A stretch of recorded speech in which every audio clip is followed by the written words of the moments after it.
Hi, I'm Daniel. I'm a sleep physician, and if you have insomnia, this channel is for you.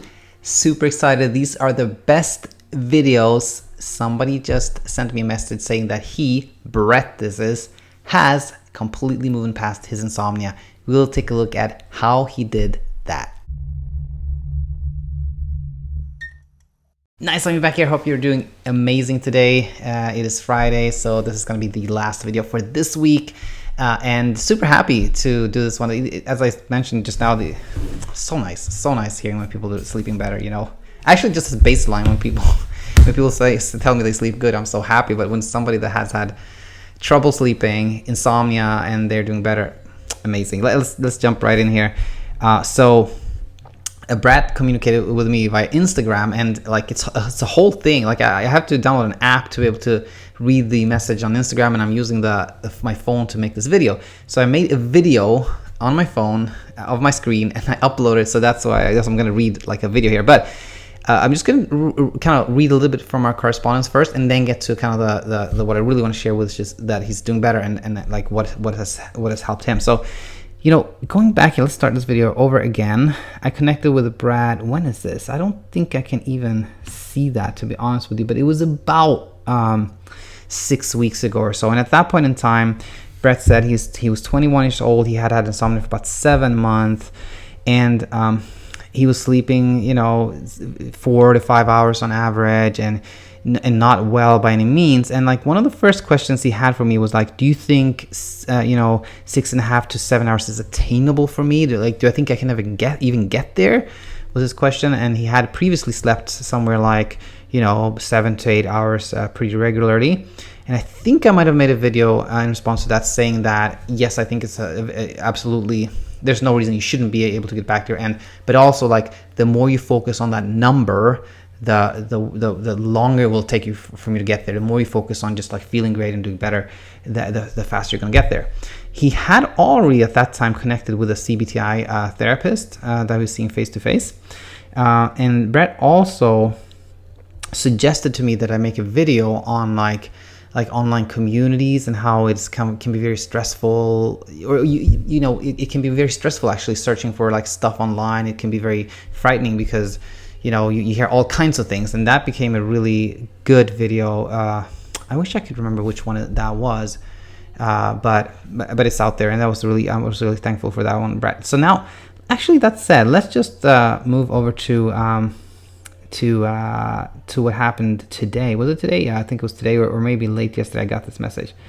I'm forwarding this video here, and here it is.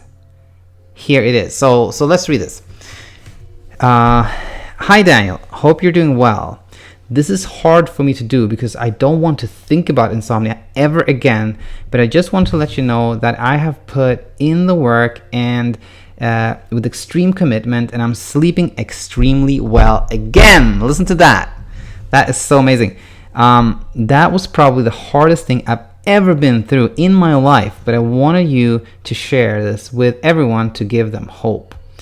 Although almost a year of my life with insomnia, and I've put an end to it. Again, really appreciate your advice when I was down.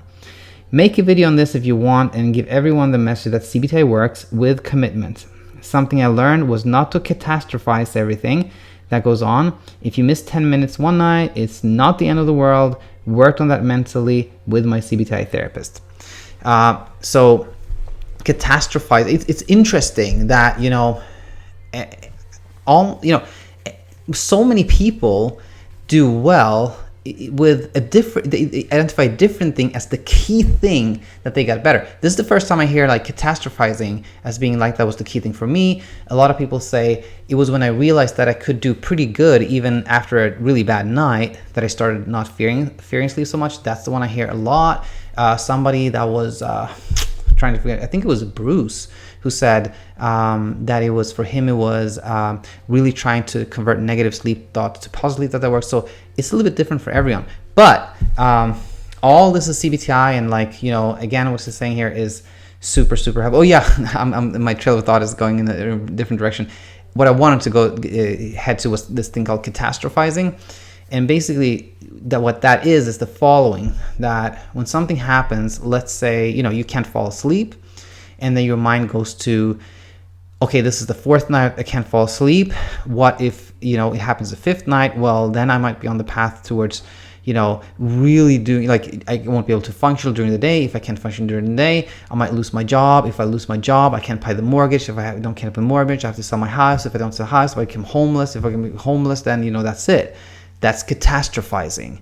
And, one way to kind of avoid catastrophizing is to, like, the reality check. Like, I went from I can't sleep tonight to I'm going to become homeless, and then just kind of asking yourself, like, how likely is that to happen? And, that's, one way of avoiding it. And just knowing that there is such a thing as catastrophizing. When you start catastrophizing, then, again, reality check, like, I think I'm catastrophizing, and then again questioning, like, how likely is this to happen? So that's one thing I wanted to say. And the other thing was, like, this so important thing that Brett says here, like, it was like he didn't want to write this message on one level. Like, I'm so grateful for it, because, and I totally understand it. Like, once you've had insomnia, it's almost like PTSD. Like, you any thought about lying on sleep, insomnia, etc. is triggering. So I'm sure that, like, writing this message was triggering, and that creates, I mean, it's completely 100% understandable. And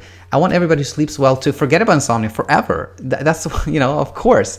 But then this also creates this problem whereby you rarely hear from people who had overcome the insomnia because they don't want to think about it. They leave. And so it's so important when people like Brett share things, and that goes for everyone. Please, if you have used, CBTi techniques or anything else then that has resolved your insomnia, then please share it on this channel, on a forum, with a friend, or whatever way you want to share it. So super happy to end this week on a positive note, and I hope you have a fantastic weekend, and I'll be back with more on Monday. Until then, take it easy.